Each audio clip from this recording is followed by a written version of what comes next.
Buenas noches, bienvenidos a Puerta Abierta, un programa de la Universidad Autónoma de San Luis Potosí a través de Televisión Universitaria con el apoyo de Canal 9. Nos encontramos en la casa donde nació y vivió el poeta potosino Manuel José Otón.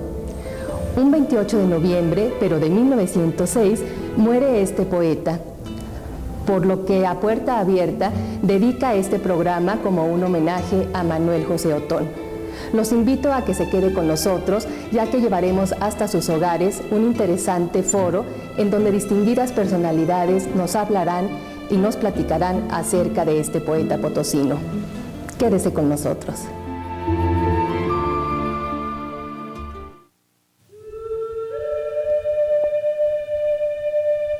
¿Por qué a mi helada soledad viniste, cubierta con el último celaje de un crepúsculo gris?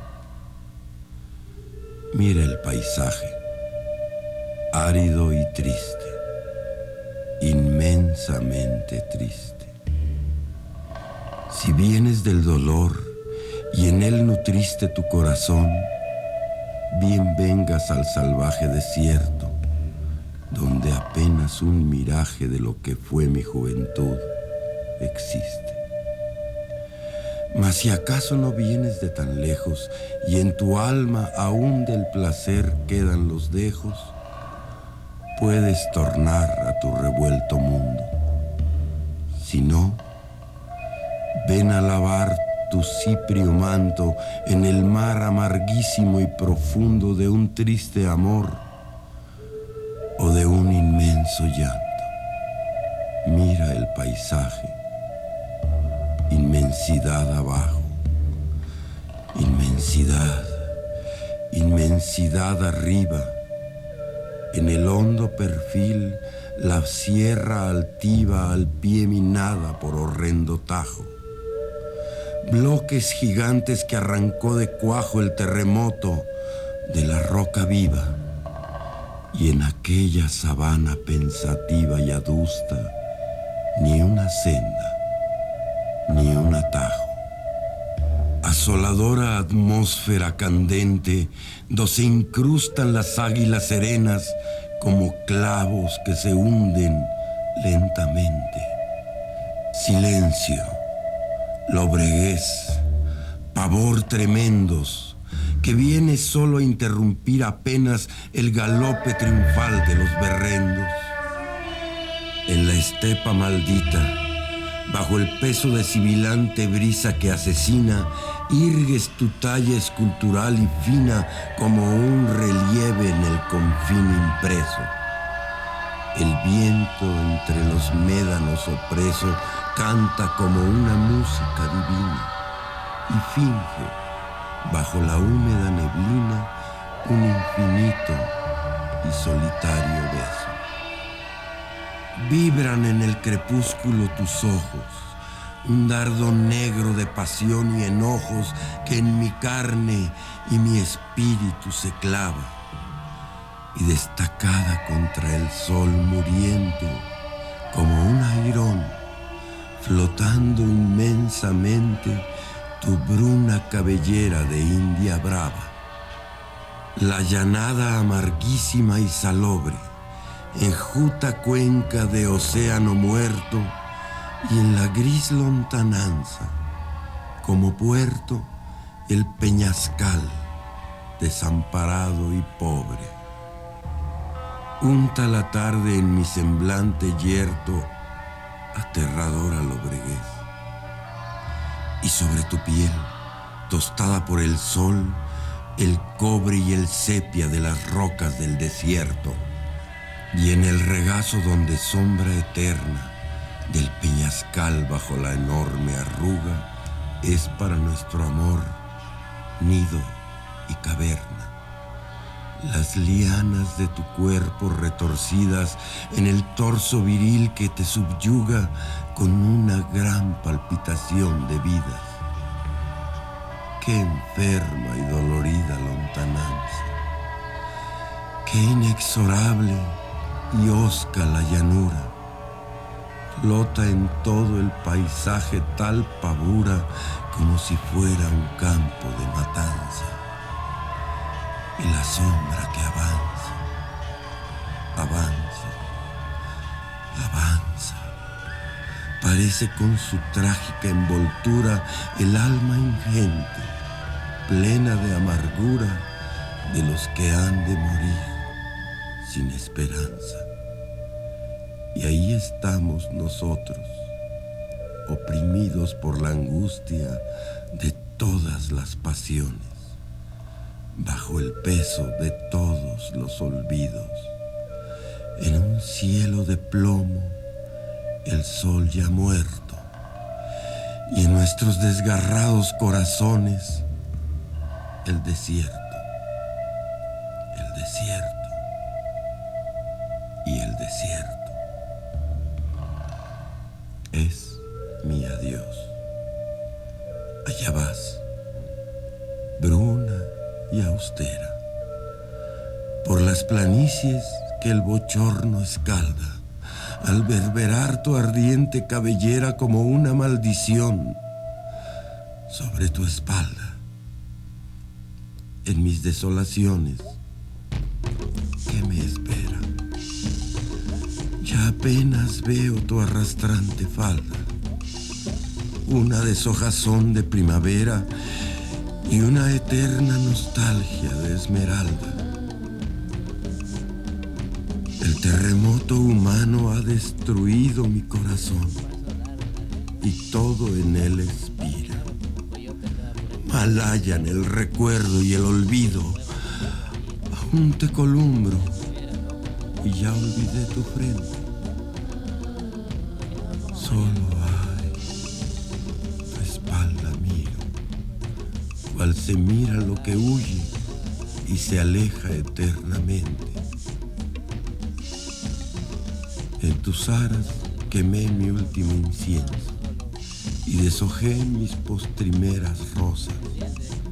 No se alzaban los templos de mis diosas, ya solo queda el arenal inmenso. Quise entrar en tu alma y qué descenso. Qué andar por entre ruinas y entre fosas.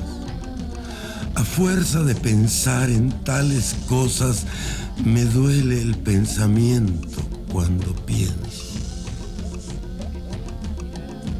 Pasó. ¿Qué resta ya de tanto y tanto deliquia?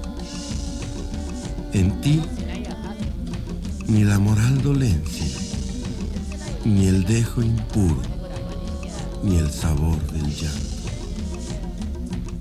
Y en mí, qué hondo y tremendo cataclismo, qué sombra y qué pavor en la conciencia, y qué horrible disgusto de mí mismo. Y bueno, es para mí un honor compartir el panel, la mesa, con tan distinguidos acompañantes esta tarde, esta calurosa tarde de marzo. Voy a iniciar presentando a la maestra Luz Carrega Lamadrid. La maestra Carrega es licenciada y maestra en Historia por la Universidad Iberoamericana del Distrito Federal. Es coordinadora del programa de maestría en Historia en el Colegio de San Luis. Desde 1997 es profesora e investigadora del Colegio de San Luis. Actualmente es candidata al doctorado en Historia Social y Cultural en la Universidad Autónoma del Estado de Morelos. Démosle la bienvenida, por favor.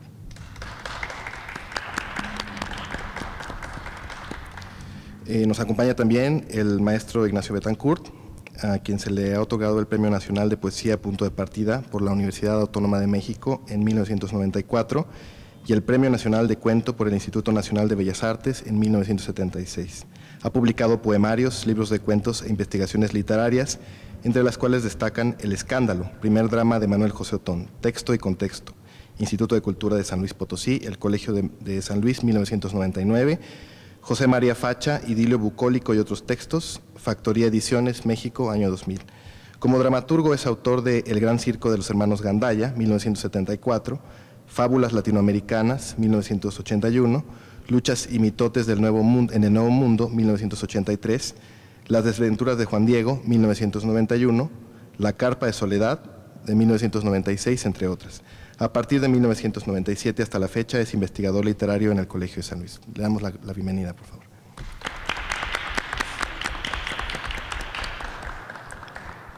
Finalmente, la maestra Josefina de Ávila nos acompaña esta tarde. Ella es egresada de la Maestría de Lengua y Literatura Española de la Facultad de Humanidades de la Universidad Autónoma de San Luis Potosí, clausurada en el año de 1962. Desde 1968 a la fecha, ha sido maestra de tiempo completo de la Universidad de Sonora e investigadora en educación. Ha publicado 3 libros: La literatura como ciencia social, Aportes a la teología humana, Claroscuro, a la teología, etología humana. Perfecto. Claroscuro, un poemario, textos y pretextos, que reúne sus artículos publicados en periódicos y revistas de Hermosillo, Sonora. Démosle la bienvenida a la maestra de Ávila, por favor. La maestra Luz Carrega Lamadrid nos hablará un poco de Manuel José Otón, su tiempo y su contexto. Buenas noches. Más que hablarles de Manuel José Otón, que aquí hay dos especialistas, yo les voy a hablar un poco de qué era lo que sucedía en los años en los que vivió José Otón. Manuel José Otón nació en la ciudad de San Luis en 1858 y murió también en esta ciudad en 1906. Estos años que le tocan a Manuel José Otón son años muy especiales y muy importantes para la historia de México. En 1858, cuando Otón ve la primera luz, México se está debatiendo en la lucha entre los liberales y los conservadores en la época de la Reforma. Se acaba de promulgar una nueva constitución, la de 1857. Se está implementando una serie de reformas, por esto la Guerra de Reforma, entre las cuales está, por ejemplo, la creación del registro civil o la desamortización de los bienes de las comunidades y las corporaciones civiles y eclesiásticas.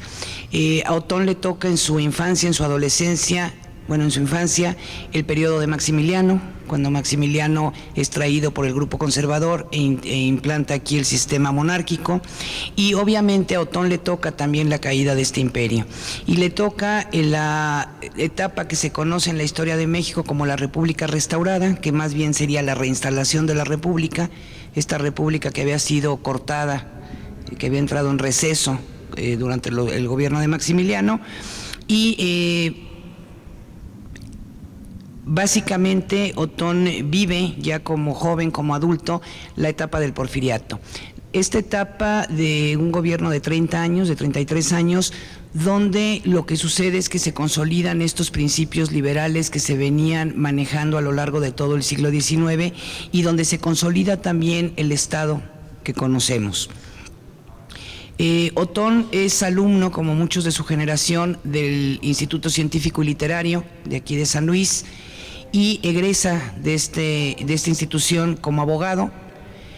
Va a ocupar algunos puestos públicos, y va a tener, además de su actividad literaria, va a tener también esta actividad pública. Yo me voy a referir a las amistades o otro tipo de actividades distintas a la literatura. Va a ser muy amigo, por ejemplo, del general Bernardo Reyes.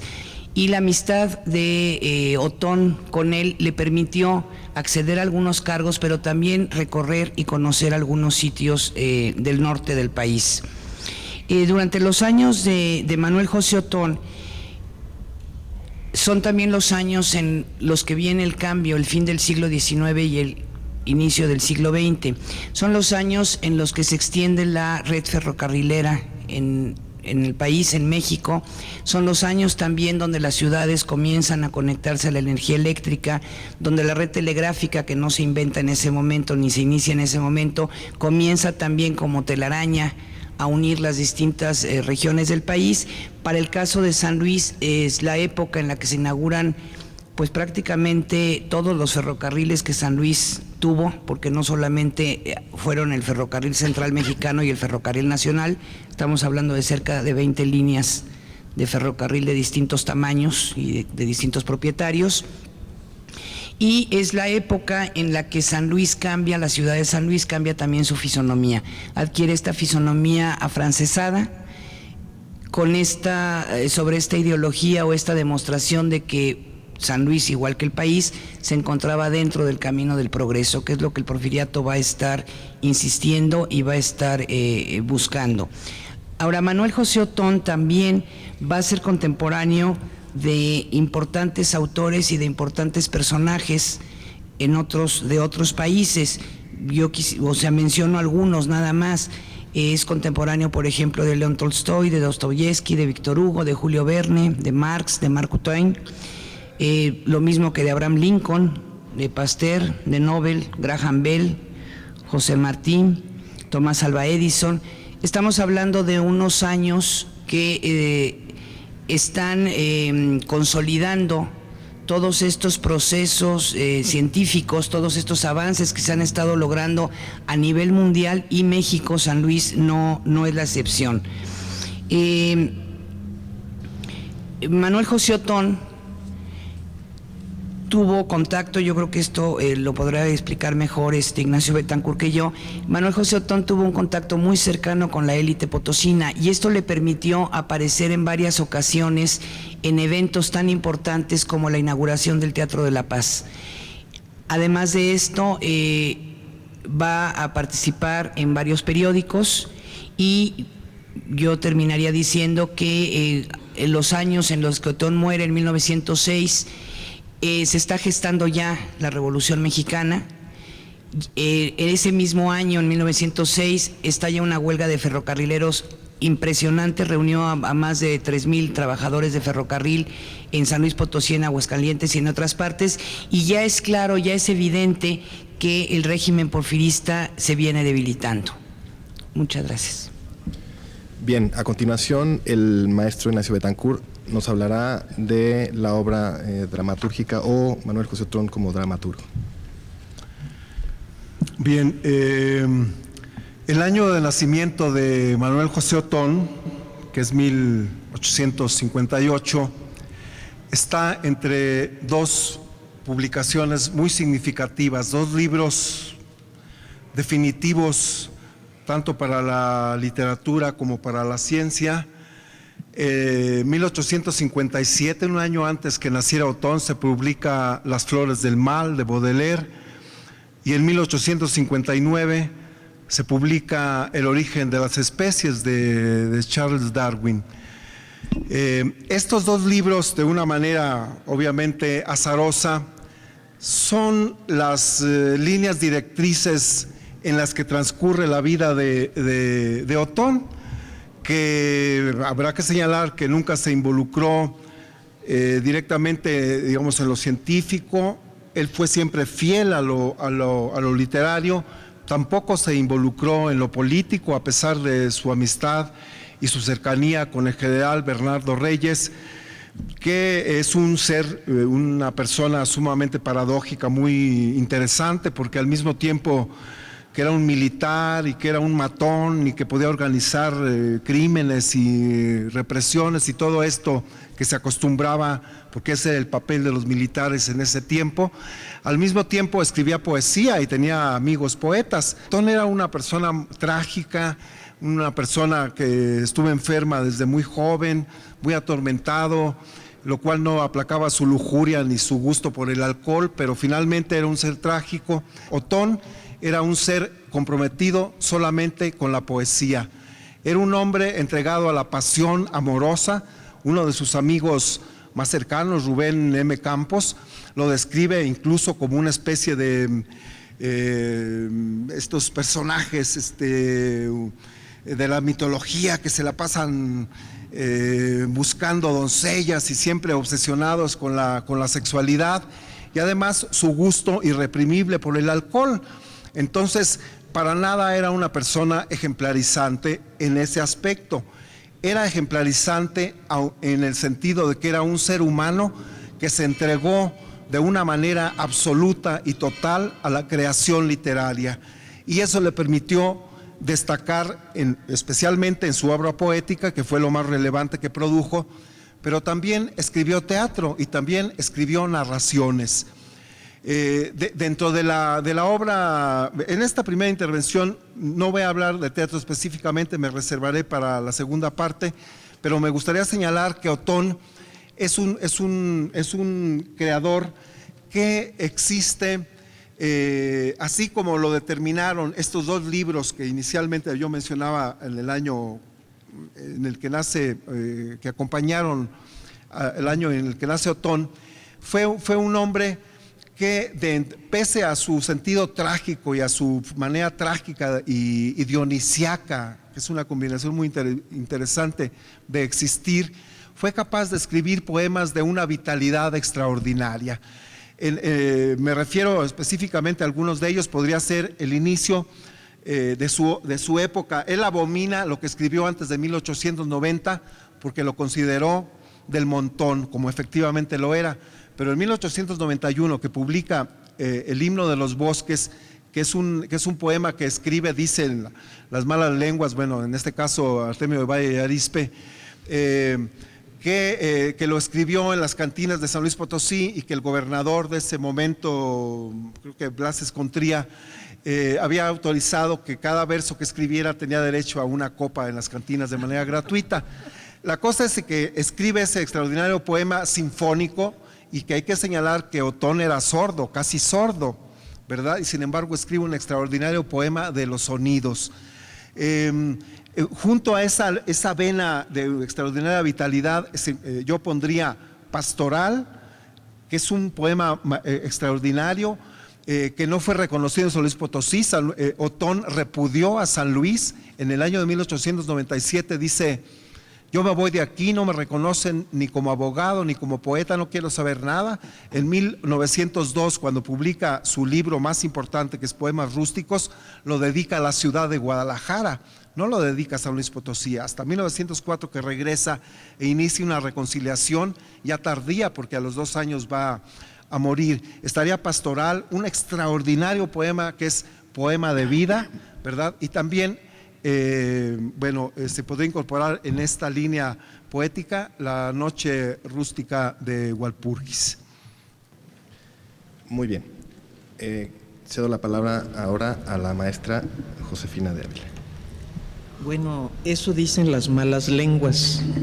Las buenas dicen que hubo un comentario entre los poetas del DF que no había poeta paisajista en México. Y entre bromas y veras se sugirió que alguien escribiera poesía de paisaje. Lo hicieron algunos, y entre ellos ganó los aplausos de la concurrencia los poemas de Manuel José Otón, entre ellos el Himno de los Bosques. Ya teniendo las dos lenguas,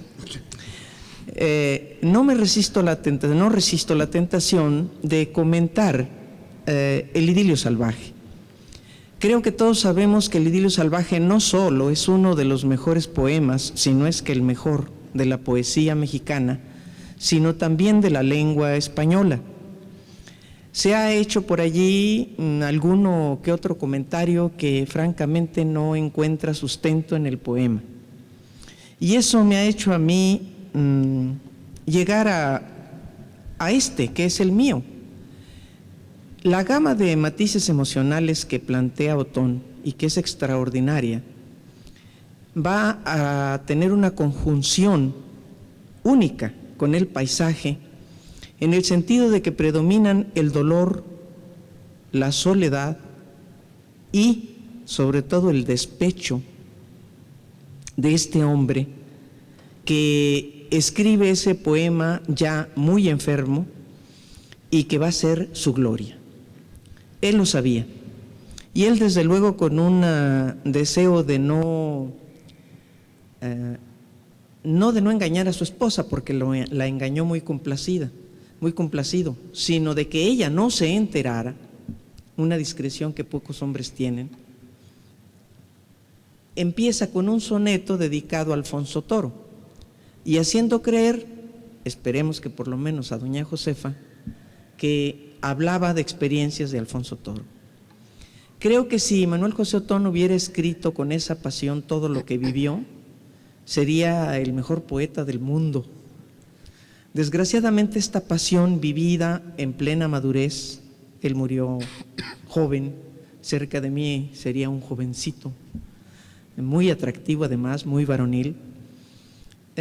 Esta poesía es extraordinaria porque es la única, por lo menos que yo sepa, que en español manifiesta ese despecho masculino frente a la derrota de una mujer que además debió de haberlo supuesto, engañaba a su marido con él, pero cuando le toca que lo engañen a él por otro, entonces quise adentrarme en tu alma y qué descenso, que andar por entre tumbas y entre fosas. Y también, como en ti ni la moral dolencia, ni el dejo impuro, ni el sabor del llanto. En mí, qué hondo y tremendo cataclismo. El paralelo, la comparación entre sus propios sentimientos y cómo sitúa a la dama, a mí se me hace extraordinariamente bien expresado, con una fuerza maravillosa, un despliegue de naturaleza en la que está conjuntado precisamente ese estado emocional, de soledad, de dolor y de despecho, cómo termina manifestándose en aquel horrible disgusto de mí mismo. Esto en lo que se refiere al idilio, yo, por ejemplo, no localizo en ningún lado que se haya arrepentido de aquella infidelidad. Al contrario, la vivió con una fuerza extraordinaria y desde luego que al fin poeta tenía que darle mayor importancia a su idilio que a la infidelidad. Y yo comparto completamente la posición de Otón. Se me hace extraordinaria y esto por lo menos yo no lo he leído en ningún lado. Y el poema lo dice, lo señala muy claramente. Bueno, hay que señalar que Otón fue famoso antes que poeta como dramaturgo. Aunque Otón comenzó a escribir teatro muy joven, su primera obra la escribió en 1876. Muchos años se pensó que había sido hasta el 77 que había escrito una primera obra. Yo encontré una que escribió en 76, que es interesante, aunque es muy mala, porque todavía no sabía escribir teatro. Encontramos la semilla de las características de su obra dramática posterior. Algo, y a mí me interesaría recuperar las opiniones de las malas lenguas, porque siempre son hechas a un lado y la vida está construida por las malas y las buenas lenguas.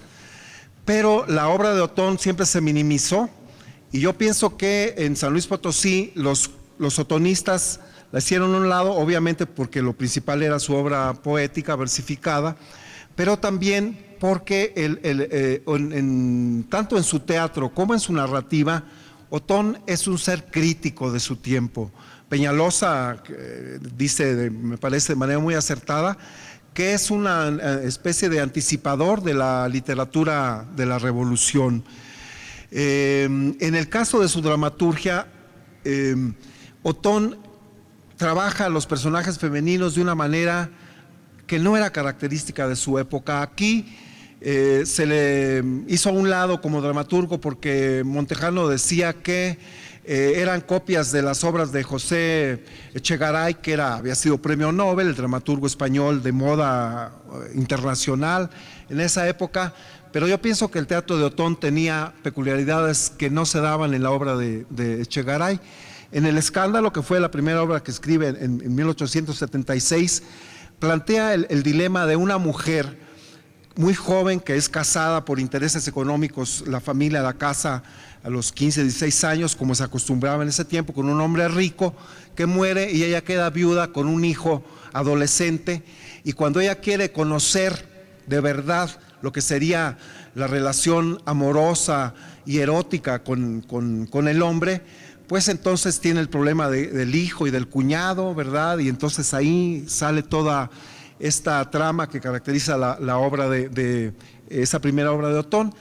Pero después, en 1883, escribe su gran obra de teatro, que es Después de la muerte, que es una obra romántica dentro del, digamos, el estilo que predomina en esa época, con un montón de duelos y de muertos y de cosas terribles y de equivocaciones.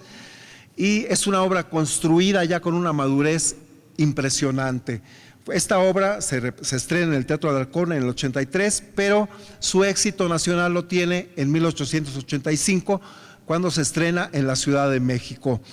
En 86 escribe otra obra que me gustaría leerles, es una obra que se llama Lo que hay detrás de la dicha. No leerles la obra, un pequeño fragmento para que tengan una idea de cómo construye los personajes femeninos, que en esa época no eran contestatarias las mujeres, eran absolutamente sometidas, y los personajes femeninos de Otón son mujeres con una conciencia autocrítica impresionante. Esta parte, fragmento de monólogo, a mí me gusta mucho y siempre que puedo lo leo.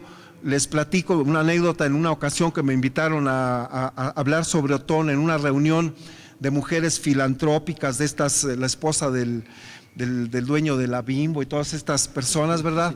Aproveché para leer esto que escribió Otón en 1886, de una obra que se llama Lo que hay detrás de la dicha, y que es una mujer que no llega virgen al matrimonio, y que Otón, de nueva cuenta el sentido del humor negro, la llama Virginia.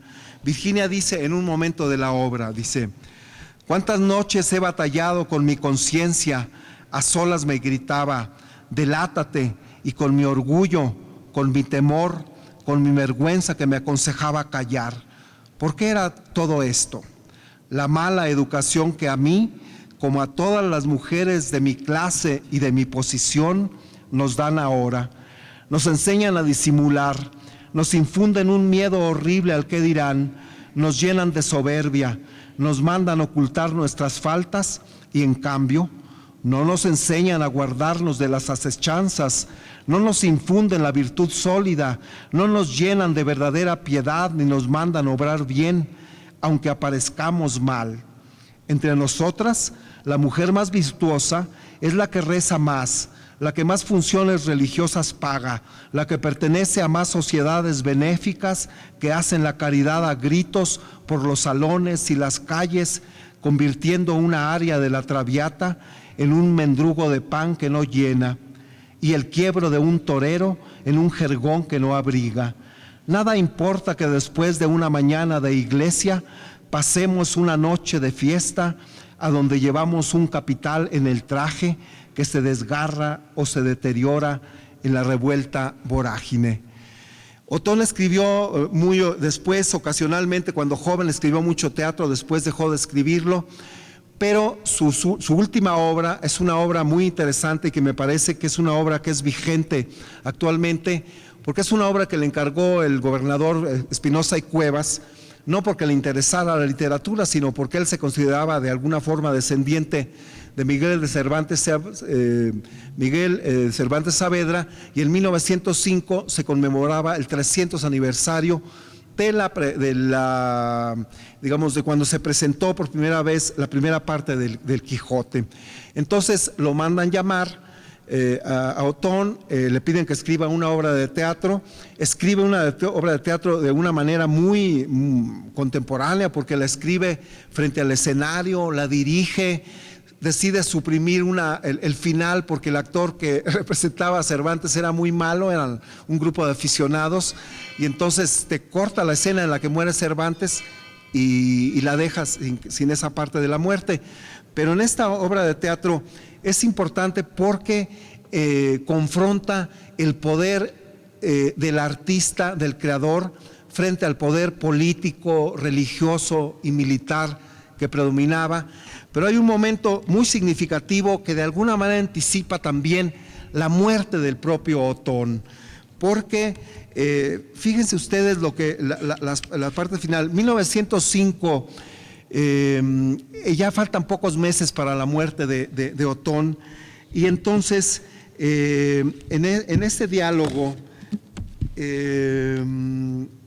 Otón habla de sí mismo de alguna manera, cuando recrea la parte del final de la obra. Está en la familia, ahí reunido con su esposa, con sus hijas, con su hija y una sobrina, y entonces dice, Cervantes se levanta muy conmovido y dice: ha muerto Don Quijote. Y le preguntan a las mujeres que están con él: ¿y por qué ha muerto, padre mío? Y Cervantes, a través de Otón, dice: porque recobró la razón, volvió a la vida. Isabel, la esposa, le dice: mas ¿por qué le habéis tornado cuerdo? Y Cervantes responde: porque había perdido la esperanza. Y le dice Catalina: y tú le lloras porque tú le engendraste, concebiste en tu corazón y en tu cerebro. Dice Cervantes: sí, carne de mi carne era y sangre de mi sangre. Esta idea de perder la esperanza y recobrar la cordura para morir, de alguna manera representa también esta toma de conciencia de Otón, que se expresa de una manera extraordinaria en el Idilio Salvaje, cuando ante su tragedia personal, su enfermedad y su pasión por una mujer joven, lo llevan a escribir el Idilio Salvaje. Me parece que en la obra dramática de Otón podemos encontrar esta constante que se da en toda su vida, que aparece en la narrativa y en la poesía, además del teatro, y que es una relación sumamente trágica con la mujer, matizada y determinada por las características de la época, pero finalmente una relación intensa y trágica con la mujer sería un elemento que recubre la totalidad de la obra de Otón. Muy bien. Hemos hablado de Manuel José Otón como poeta, hemos hablado de Manuel José Otón como dramaturgo, y ahora la maestra de Ávila nos hablará de Manuel José Otón como narrador, como escritor de narrativa. A quien esté interesado en leer los cuentos de Otón, les digo que Joaquín Antonio Peñalosa hizo la recopilación, introducción y el comentario de los cuentos completos de Manuel José Otón. Y yo hubiera querido que Manuel José Otón viviera más para haber suprimido uno que otro de sus escritos aquí, porque en lugar de ayudarlo, lo desmerecen. El Padre Alegría, que se presenta como una tradición potosina, queda inacabado después de unas bellísimas entradas en que hace suponer que el personaje es non santo y desaparece el detalle. No acabo yo de saber cuál es la tradición a la que se refiere como tradición potosina. Pareciera más bien que va a ser la última parte, el haberse topado por una luz y buscando más fandanga, es el Padre Alegría, que va a dar con un muerto, pero no acaba de saberse muy bien en qué consiste, cuál es la tradición. El Último Trovador es una curiosísima y muy interesante fantasía sobre la muerte de José Zorrilla. Él la escribió en 1890 y Zorrilla murió en 1893. Lo interesante es el final, porque si no sabe unos datos, no sabe uno estos datos que acabo de decir y que subraya Peñalosa, no se sabría por qué termina esta fantasía mortuoria de esta manera. El mármol del monumento tiene un epitafio que revela al mundo el nombre del último trovador, pero el sarcófago está vacío. La inscripción dice: Don José Zorrilla. En realidad es una narración estupenda, como un elogio a José Zorrilla. Una fiesta casera es una narración en la que el sentido de humor negro de Otón se manifiesta queriendo no ser tan negro, pero resulta peor porque es una fiesta verdaderamente incómoda para él y termina siendo el chivo expiatorio de un niño, ¿verdad?, en la que termina. En fin, hay varios temas que no son de lo más logrado, como ese nocturno de Chopin, que es de un romanticismo muy a la época, pero que sorprende de manera muy especial encontrarse, según la cronología en que las escribió, con la Nochebuena del Labriego, al que por no sé qué razón le puso un subtítulo: Boceto Real. Esto es muy curioso, ¿eh? Esto meritaría todo un análisis del cuento, porque es aquí donde se manifiesta no solo el magnífico cuentista que puede ser Otón con este solo cuento, como con el Idilio Salvaje no necesita más para ser el gran poeta de México, como en la Nochebuena de Labriego, quitándole eso de boceto real, porque la combinación inclusive de las palabras es curiosa. Bueno, yo no estoy de acuerdo con Josefina, ¿verdad? Porque ese cuento a mí me gusta muchísimo, pero es un cuento que me parece formalmente mucho menor que cuentos como El Nahual o como El Pastor Coridón o El Montero Espinosa, que son textos que van a una profundidad humana extraordinaria y que todos expresan de alguna manera este conflicto social que está dado ahí de una manera, digamos, explícita. Pero, por ejemplo, en El Montero Espinosa es un hombre que el patrón de la hacienda, aprovechando el derecho de pernada, pues entonces viola a su esposa antes de que se case con él, y en un viaje aprovecha él para echarlo a un barranco. Otros campesinos lo ven y lo denuncian. O El Pastor Coridón, que también es un hombre que queda tullido y que la mujer, que es una mujer joven y fuerte, lo engaña. Y es interesante porque en todos estos cuentos de Otón está presente ese drama que desarrolla en el poema del Idilio Salvaje en el desierto, que es esta relación tan conflictiva con la mujer. Parece que Otón termina teniendo una opinión muy negativa de las mujeres, porque todas sus relaciones están condenadas de alguna manera pues al fracaso, a la no plenitud, a la no felicidad compartida, lo cual no es nada extraño, ¿verdad? Más bien confirmación de la regla, pero que tiene que ver también con una visión del mundo que trasciende la anécdota y que nos lleva a un conflicto existencial, que me parece que es lo que le da consistencia a la obra narrativa de Otón, ¿no? Bueno, pues ya estamos en el debate. Claro.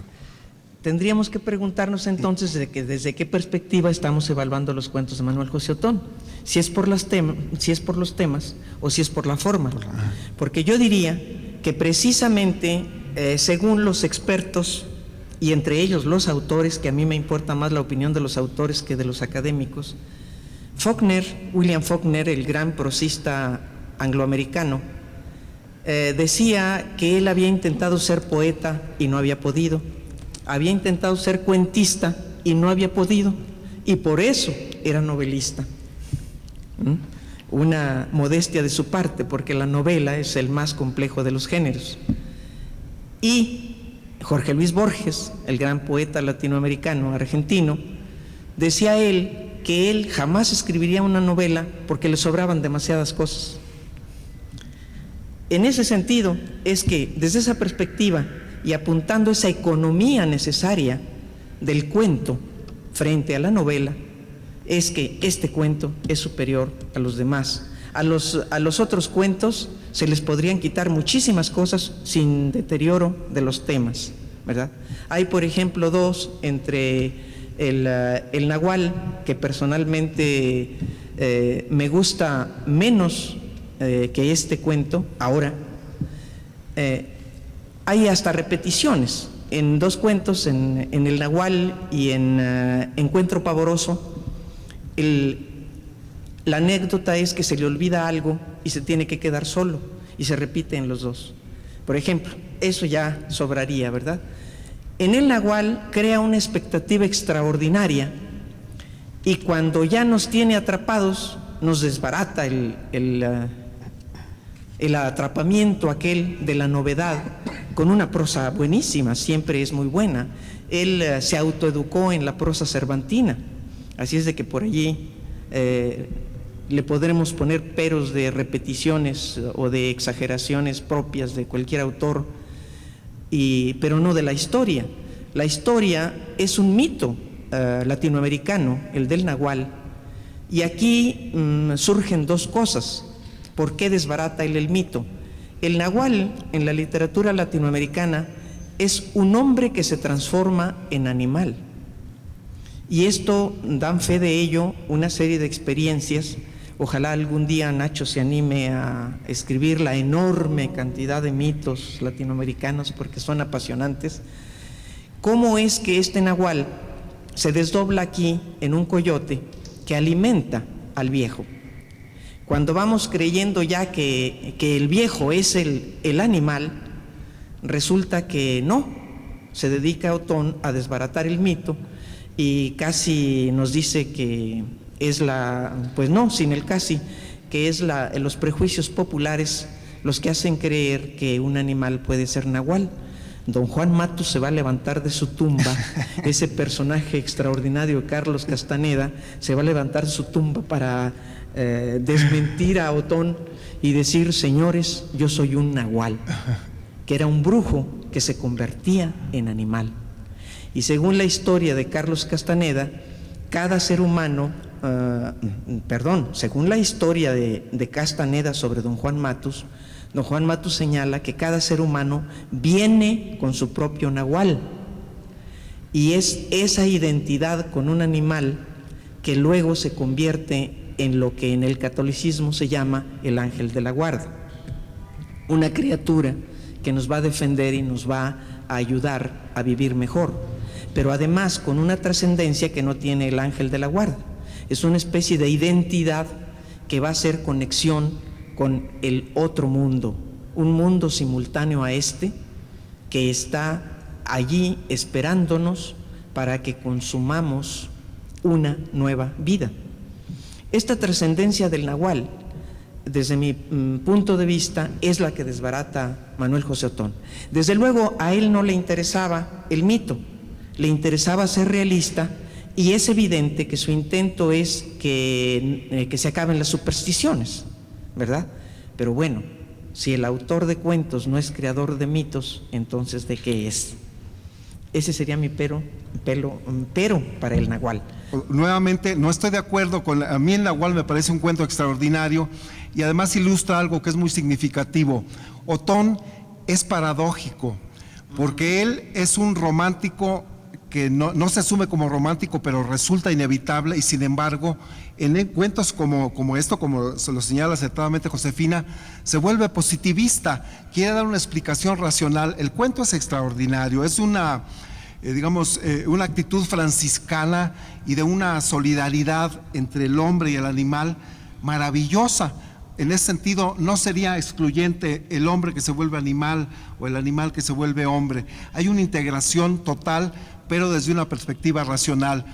Pero me gustaría añadir nada más lo paradójico de Otón. Otón renegó de los modernistas. Otón, según José Luis Martínez, hace una clasificación de épocas de la cultura mexicana y ubica, él no lo ubica, pero coincide con la vida de Otón en lo que José Luis Martínez llama la tercera época cultural mexicana, que va de 1867 a 1889, que se caracteriza por la confrontación entre el nacionalismo y el casticismo y el surgimiento del modernismo. Otón no quería a los modernistas, sin embargo, sus grandes amigos eran los modernistas, y cuando muere, su obra es catalogada dentro del movimiento modernista, ¿no? Entonces, esto que señala Josefina es una contradicción que caracteriza a Otón, que es lo paradójico, ¿no? Finalmente, me parece tan buen escritor en sus versos como en sus cuentos y en sus obras de teatro, ¿no? Si yo quisiera preguntarles a ustedes, ¿cuál es la importancia, cuál es la influencia de Otón en, digamos, 20 años después de muerto lo cita Borges? ¿Qué importancia tiene en el contexto, digamos, de esta literatura de fin de siglo, del siglo XIX, y qué influencia tiene porque además fue antologado por la misma época en el polémico libro de Cuesta, ¿no?, de la antología de la poesía mexicana, antologado y excluyendo a otros poetas importantes, ¿no? Entonces, yo quisiera saber cuál es la importancia de Otón en este contexto mexicano y latinoamericano. ¿Quieres contestar tú?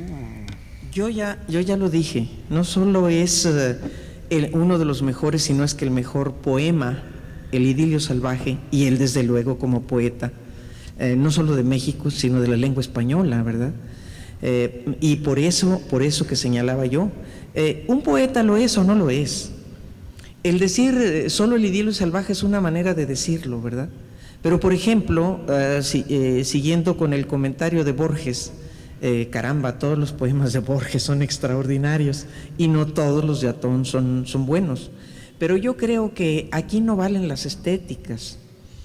Yo creo que quien gusta de la literatura puede gustar igualmente de Manuel José Otón que de Jorge Luis Borges. Digo, no hay categorías del 1 al 100, pero sí, y lo dijo Nacho cuando la reunión que tuvimos sobre Montes de Oca, hay elementos que permiten afirmar que Montes de Oca era un mal poeta, era un buen rimador, pero era un mal poeta. Entendido esto, y esto también es válido para los cuentos, que hay implícita en cada obra una idea sobre la creación, sobre la literatura. Cada escritor tiene su propia teoría literaria, consciente o no, pero la tiene, puesto que por allí sigue, puesto que por allí desarrolla. Entonces yo digo así sin ambajes, sin ninguna duda, que Manuel José Otón es uno de los mejores escritores del país. No digo aquí que es el mejor, porque hay otros, ¿verdad? ¿A quién les puedo mencionar? Al autor de La muerte sin fin, a un Gorostiza, ¿verdad? En cuanto a obra. Pero para mí no hay ninguna duda de que Otón es uno de los poetas más grandes que ha dado el país. Y para nuestra suerte es potosino. Sí, sobre eso Salvador Díaz Mirón dijo que él en una ocasión junto con Otón lo llamó y lo abrazó. Díaz Mirón era un tipo súper violento, de una agresividad patológica, y lo abrazó a Otón y le dijo: usted y yo somos los mejores poetas de América, le dijo Díaz Mirón. En el caso de Otón es curioso, yo no siento que haya tenido, digamos, como una influencia, que podamos decir, lo que escribe fulano se parece, pero es tan significativo como Rulfo. Rulfo logra en la narrativa la incorporación a la modernidad del tema rural, ¿no? Del campo, de los campesinos, de toda esta parte que corresponde al inicio de la modernidad, en donde las haciendas y la propiedad de la tierra y todo esto comienza a modificarse. Pero en el caso de Otón me parece tan importante como Rulfo en la poesía. Él habla, cuando Josefina mencionaba lo de la importancia de Otón con el paisaje, hay un texto de Manuel Puga y Acal al que sus amigos le decían Manuel Pulca y Mezcal, porque parece que era tan borracho como todos los demás, en donde él dice que en México no hay poetas que hayan desarrollado el tema del paisaje, ¿no? Y entonces Otón dice, antes de escribir o cuando comienza a escribir el himno de los bosques, dice que por eso que leyó del comentario que había hecho Manuel Puga y Acal, es que comienza a incorporar la naturaleza, digamos, cercana al poeta en su obra. Hay que aclarar, hay una diferencia. Esta problemática se da a mediados del siglo XIX en México, cuando después de la lucha de independencia, los literatos comienzan a construir culturalmente el país e incorporan el habla y los paisajes locales, ¿no? Pero en el caso de Manuel José Otón lo hace de una manera personal.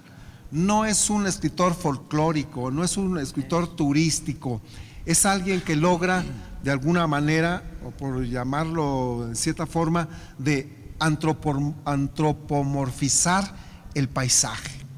Eso está muy claro, sobre todo en el desierto, en el idilio salvaje, ¿no? Entonces, la obra de Otón es relevante, y lo lamentable de esta construcción del personaje a partir de intereses ideológicos que lo quisieron volver un santurrón, ¿verdad?, es que lo alejaron de los lectores contemporáneos.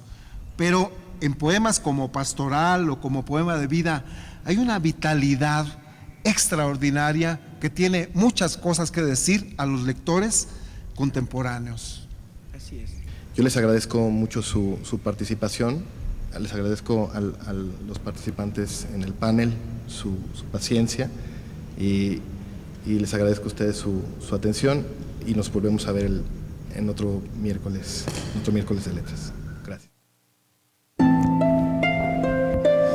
Hemos llegado al final de este programa. Espero que haya sido de su agrado y los invito a que nos acompañe la próxima semana en una emisión más de A Puerta Abierta. También los invito a que conozcan el Museo Otoniano, que se encuentra en la calle Manuel José Otón 225, zona centro. Mi nombre es Ángeles Moctezuma. Hasta la próxima.